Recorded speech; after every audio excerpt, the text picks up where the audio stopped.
ఈ వీడియో మీకు YouTube suggestion ద్వారా వచ్చినా, మీరు సబ్స్క్రైబ్ చేసినా చేయకపోయినా ఒక్కసారి మన ఛానల్కి వెళ్ళి చూడండి. ఒకసారి ప్రీవియస్ వీడియోలోకి వెళ్ళి ఒకసారి చెక్ చేశారంటే అంతా మంచి కంటెంటే ఉండిద్ది. లేడీస్ అందరికీ యూజ్ అయ్యే కంటెంట్ ఉండిద్ది. మన చేసే ఈ పని, ఈ కంటెంట్ వర్త్ అనిపిస్తే కనుక కొంచెం లైక్ చేయండి, షేర్ చేయండి, అలాగే కామెంట్ చేయడం మాత్రం మర్చిపోకండి. Welcome back to learn more. ఈరోజు శనివారం నేను పూజ చేశానమాట. ఈ వీడియో అయితే మొన్నటి వీడియో.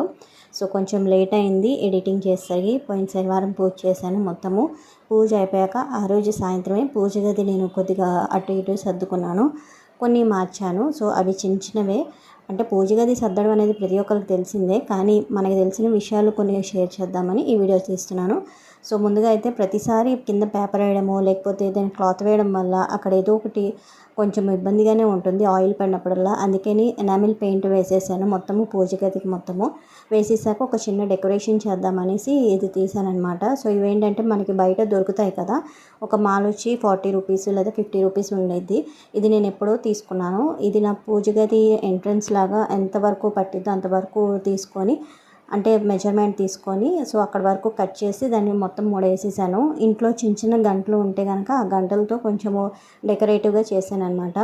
ఈసారి ఎక్కువ పటాలు పెట్టకుండా, ఇందాక మీకు స్టార్టింగ్లో వీడియో చూపించాను కదా, ఇంతకుముందు పూజ గది అలా సర్దేదాన్ని. సో ఇప్పుడు కొంచెం మార్చుదామని తీశాను. ప్రతిసారి క్లాత్ వేసినప్పుడల్లా ఆయిల్ పడిపోయింది అనుకోండి, కొంచెం ఇబ్బందిగా ఉంటుంది మళ్ళీ క్లాత్ మార్చడానికి. అందుకని నేను ఇక్కడ నా దగ్గర టైల్స్ ఉంటే అది వేస్తున్నాను. ఈ టైల్స్ వేరే దేనికి వాడలేదండి, ఇంటికి కట్టినప్పుడు తీసుకొచ్చిన టైల్స్ మాత్రమే. అవి ప్రతిసారి నేను పూజకి మాత్రమే వాడాను. సో అవి ఇక్కడ పెడుతున్నాను అనమాట. మనం క్లాతే వేయవసరం లేదండి. ఇలాంటి టైల్స్ కానీ ఏదైనా సరే మార్బుల్స్ అలాంటివి ఉంటే కనుక అవి కూడా పెట్టచ్చు. ఇప్పుడు ఏంటంటే ఎక్కువ పటాలు ఉంచకుండా కొన్ని పటాలు మాత్రమే ఉంచాను. యాక్చువల్గా నా ఐడియా ఏంటంటే గోడకి స్టిక్ చేసేసి ఏదైనా కొంచెం హుక్ లాంటిది అక్కడ తగిలిద్దామని, కానీ అవ్వలేదు. అందుకని మామూలు కింద పెట్టేశాను అనమాట. సో ఇటు సైడ్ వచ్చి వెంకటేశ్వర స్వామి బొమ్మ ఉంటే నా దగ్గర, అక్కడ ప్రతిమ ఉంటే అక్కడ పెట్టేశాను. సో పక్కన అమ్మవారు అవి పెట్టడానికి చిన్న చెక్క మొక్క ఉంది. సో దాని మీద కొన్ని ముగ్గులు అనేవి వేసేసి అక్కడ మిగతా దేవుడి ప్రతిమలన్నీ అక్కడ ఉంచేసాను అనమాట. మీరేమీ పెద్ద ఎక్స్పెక్ట్ చెయ్యొద్దు నా దగ్గర ఏదో హడావిడిగా ఉండిద్దని. సో పక్కా మిడిల్ క్లాస్ సింపుల్గా ఉంటే ఎలా ఉండిద్ది, ప్రతి శుక్రవారం మంగళవారం వీలైతే నిత్య దీపారాధన చేసినప్పుడు ఎలా ఉండిద్దో అలా మాత్రమే ఉండిద్ది అనమాట.